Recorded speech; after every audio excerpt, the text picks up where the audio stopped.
میں فروہ صدیق ہوں۔ میں آج کل ایک اولڈ ہوم میں رہائش پذیر ہوں، مگر میں ہمیشہ سے یہاں کی باسی نہیں تھی، گو کہ مجھے اب ہمیشہ یہیں رہنا ہے۔ میرے والدین نے میری شادی میرے 20 سال کے ہوتے ہی کر دی تھی۔ میرا شوہر لاہور میں وابڈا میں بطور لائن مین کام کرتا تھا۔ شادی کے بعد میں اپنے شوہر کی محبت میں گرفتار ہو گئی تھی۔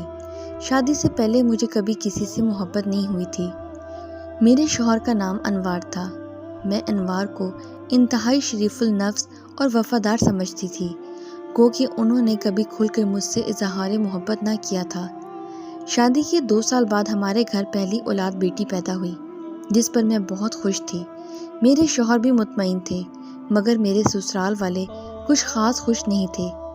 میری بیٹی کے پیدا ہونے کے تقریباً 3 ماہ بعد ایک دن میں کسی کام سے باہر نکلی تو مجھے ایک نوجوان لڑکے نے تنگ کرنا شروع کر دیا۔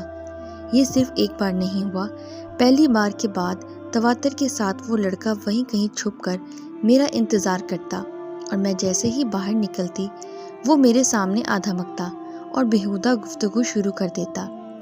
میں نے تنگ آ کر اپنے شوہر سے واقعے کا ذکر کیا تو میرے شوہر نے مجھے اس لڑکے کو اگنور کرنے کا مشورہ دیا۔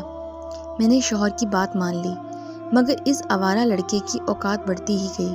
پتہ نہیں کیسے اس نے میرا نمبر بھی نکلوا لیا۔ وہ مجھے کالز بھی کرتا۔ مجبوراً میں نے سم بند کر دی۔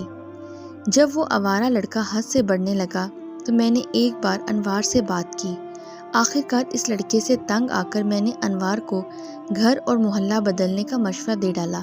انوار نے میری بات مان لی اور ہم لوگ وحدت روڈ پر ایک نسبتاً اچھی اور محفوظ جگہ شفٹ ہو گئے۔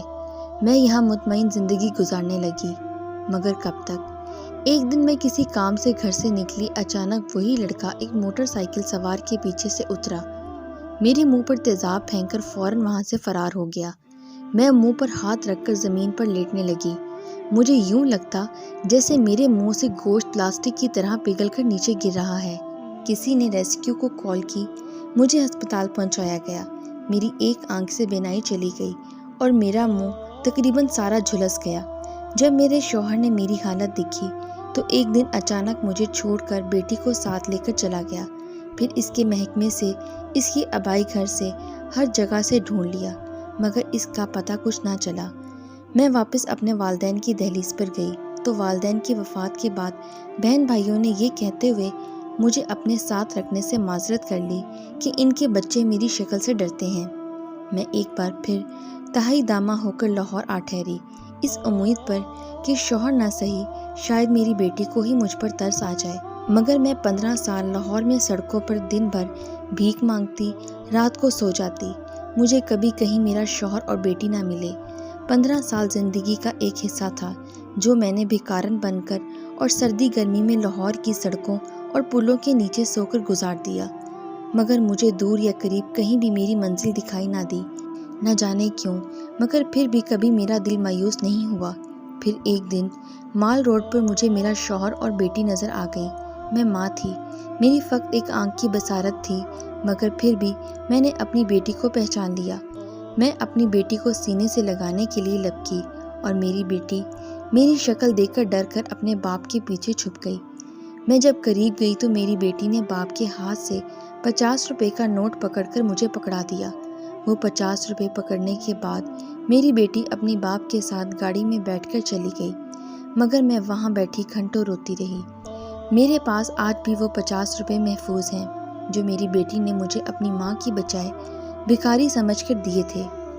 گو کہ میری بیٹی کا کوئی قصور نہیں، مگر پھر بھی جب سے بیٹی کے ہاتھ سے مجھے بھیک ملی ہے میں نے بھکاریوں والا پیشہ چھوڑ دیا ہے، اور جب سے میری شکل دیکھ کر میری بیٹی ڈر کر باپ کے پیچھے چھپی ہے، اس کے بعد میں نے کبھی کسی کو اپنی شکل نہیں دکھائی۔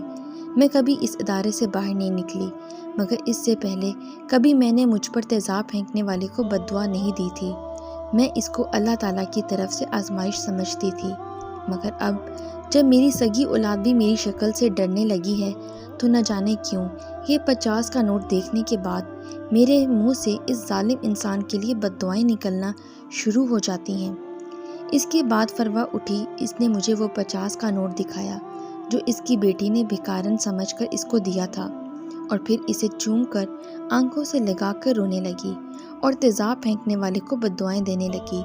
فروا کی خواہش تھی کہ کاش یہ 50 روپے اس کی بیٹی نے اسے بھکاری نہیں ماں سمجھ کر دیے ہوتے۔ فروا کہتی ہے کہ میری بیٹی کا مجھے دیکھ کر ڈر جانا اس بات کی تصدیق کرتا ہے کہ میرے بہن بھائی مجھے رکھنے سے معذرت کرنے میں سچے تھے۔